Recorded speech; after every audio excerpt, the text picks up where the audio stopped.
हिंदू धर्म में मुख्य रूप से 4 युगों का उल्लेख मिलता है: सतयुग, त्रेता युग, द्वापर युग और कलयुग। धर्म शास्त्रों के जानकार कहते हैं कि सतयुग में भगवान विष्णु के 4 अवतार आए थे। इसके बाद त्रेता में राम और द्वापर में श्री कृष्ण का जन्म हुआ। हिंदू धर्म में विशेष रूप से 4 युगों का वर्णन मिलता है: सतयुग, त्रेता युग, द्वापर युग और अभी जो चल रहा है उसे कलयुग के रूप में परिभाषित किया गया है।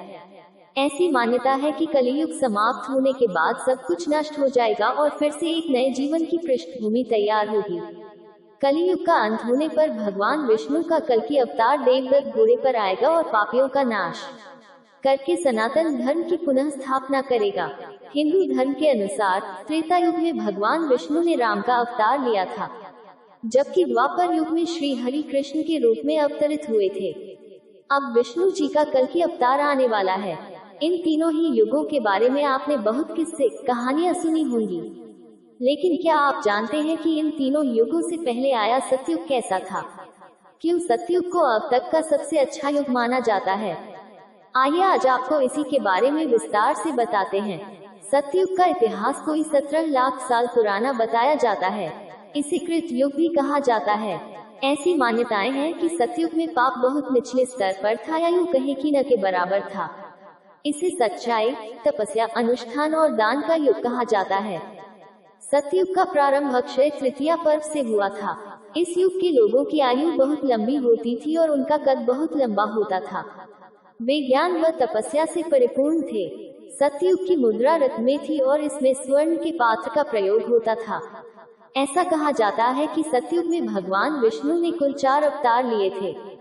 इस युग में श्री हरि ने मत्स्य, कूर्म, वराह और नरसिंह का अवतार लिया था। भगवान ने ये अवतार क्रमशः शंखासुर का वध, वेदों के उद्धार, पृथ्वी का भार हरण और हिरण्यकश्यप का वध करने के उद्देश्य से लिए थे। भगवान श्री राम के राजा हरिश्चंद्र की कहानी भी सतयुग से जोड़कर देखी जाती है।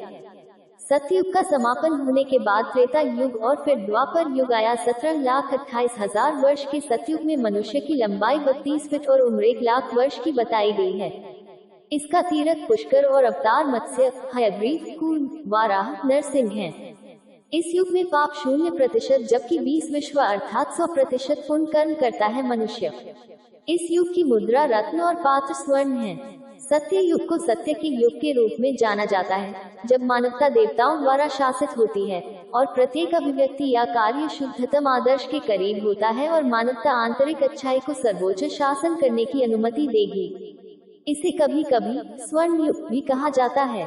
उद्धरण वांछित भगवान धर्म बैल के रूप में दर्शाया गया नैतिकता का प्रतीक है और इस अवधि के दौरान सभी 4 पैरों पर खड़ा था। इसके बाद प्रत्येक युग में धर्म के चरण एक से कम हो जाते हैं। वन पर इसके अतिरिक्त वैष्णव धर्म में सत्ययुग की विशेषता एक ईश्वर की पूजा थी, जिसमें सर्वोच्च देवत्व नारायण ही पूजा की एकमात्र वस्तु थी। इस प्रकार कथित तौर पर इस अवधि के दौरान देवताओं की पूजा नहीं की जाती थी और दुनिया एक मंत्र प्रणव की पूजा के तहत एकजुट थी। इसके अलावा केवल एक ही वेद था।